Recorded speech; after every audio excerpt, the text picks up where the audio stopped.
Nakarating ka na ba sa Taal, Batangas? Kung hindi pa, tara, sumama ka.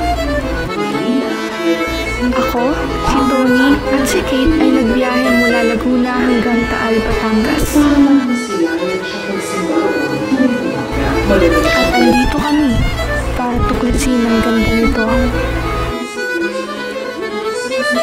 Important po to preserve the historical places po. Para po meron pong remembrance yung mga future generation po na mapuntahan po nila. Ito ang una namin pinuntahan, ang museo na tahanan ni Marcela Agoncillo at ang asawa niyang si Don Felipe Agoncillo. Si Marcela lang naman ang nagtahi ng unang watawat ng Pilipinas mula sa disenyo ni Aguinaldo. Kasama niya pa rito magtahi ang pamangkin ni Rizal.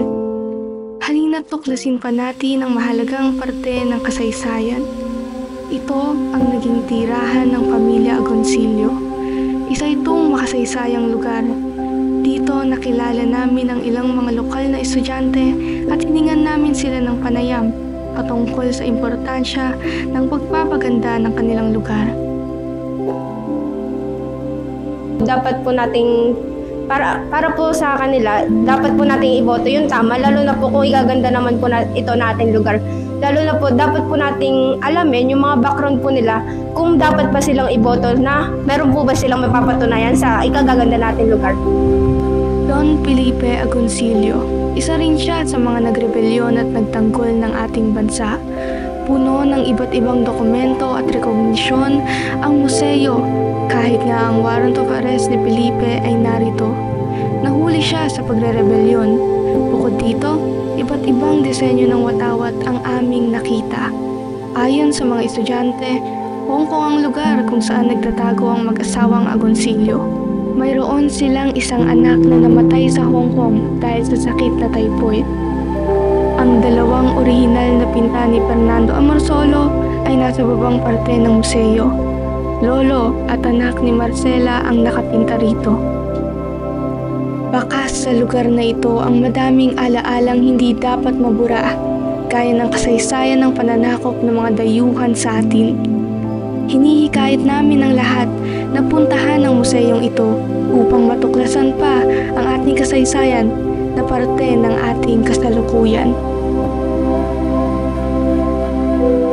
Nating kalimutan na si Marcela Agoncillo ang itinuturing na Mother of the Philippine Flag.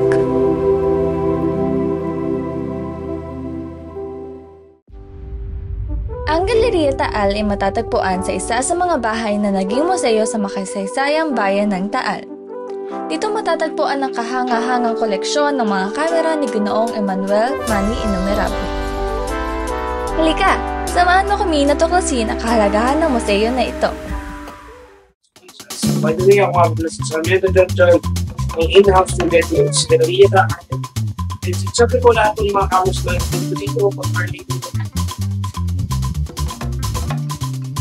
Mayroong mahigit 130 na kamera ang pinapakita sa Galleria Taal, na bahagi lamang ng mahalagang koleksyon ni Ginoong Manny. Isa na rito ang Century Studio camera na mula pa noong 19th century at hanggang ngayon ito ay gumagana pa. At sa aming pagbisita, nagkaroon kami ng tsansa na masubukan ito. Talagang nakakamangha na makagamit ng camera na wala pa sa unang panahon ng fotografiya.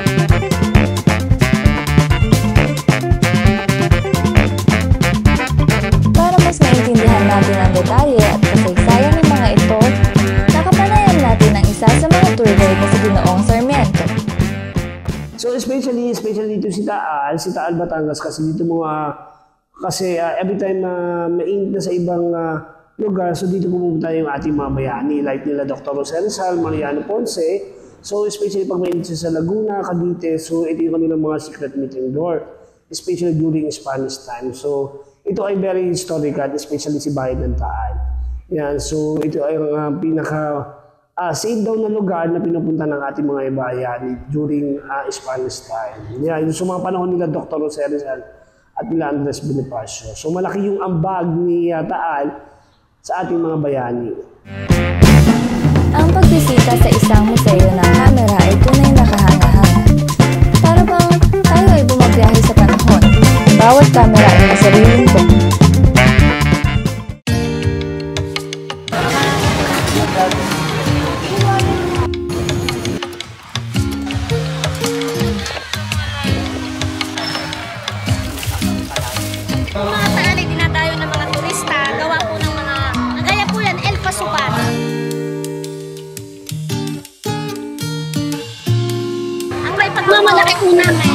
sa Taal.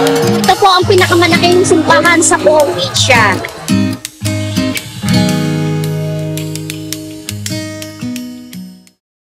Sa aming pagbisita ay nasilayan namin ang kamangha-manghang tanawin mula sa loob at labas ng simbahan.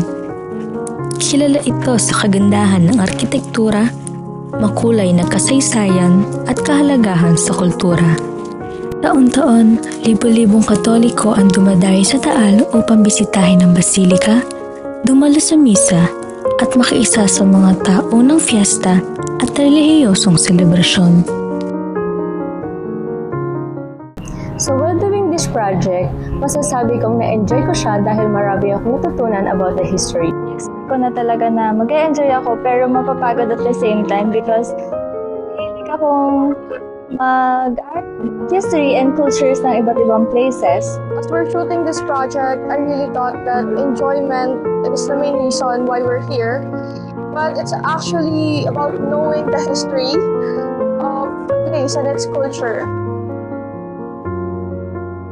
So the line that is worth remembering from our interviewee is that it's important to preserve the history for our future generation para may bahagi tayo sa kanila and then may kwento tayo. Mahalaga na maintindihan natin yung history natin as well as the importance of preserving our heritage because it shows who we are as individuals and as a society. Ang halagahan ng pagtatabi ng mga history, yung naging kultura dito dahil ito yung nagsisilbing impormasyon na napapasa natin sa mga susunod na henerasyon. I'm also impressed how schools encourage students na mag-OJT sa museum as a tour guide and dahil nagkaka-knowledge sila more about the history and napapasa ito sa mga tourists. I learned about Taal's historical significance and the contributions of its people and commend the administration for their dedication in preserving the history sa mga students to become more knowledgeable about the history nitong place. I hope mapasa namin sa mga makakapanood nito yung mahalagang life lesson na mag-aral because kagaya ng ibang mga bayani natin from the past, ginamit nila yung utak nila para lumaban sa mga dayuhan. Not only for preserving the history of Taal, but also ensuring future generations dito sa Philippines na matutunan at mas ma-appreciate yung history or kung saan tayo nanggaling. Upon learning history throughout this full semester, the more I get to know the culture, the more I get proud and inspired from these bayanis in the past. And nakatulong sa akin magkaroon ng bagong pananaw patungkol sa politika. Everything that happened in the past have helped me make better decisions in my present. Ang Taal, Batangas ay puno ng mga makasaysayang lugar na nagsisilbing saksi sa ating kasaysayan at kultura. Sana ay napahalagahan ninyo ang mga natutunan natin sa ating paglalakbay sa lugar na ito at nawa ay magsilbi itong inspirasyon upang lalo pa nating pahalagahan ang ating kultura at kasaysayan. Maraming salamat sa pagsama sa aming paglalakbay at sana ay patuloy nating ipagmalaki at ingatan ang mga pamanang iniwan sa atin.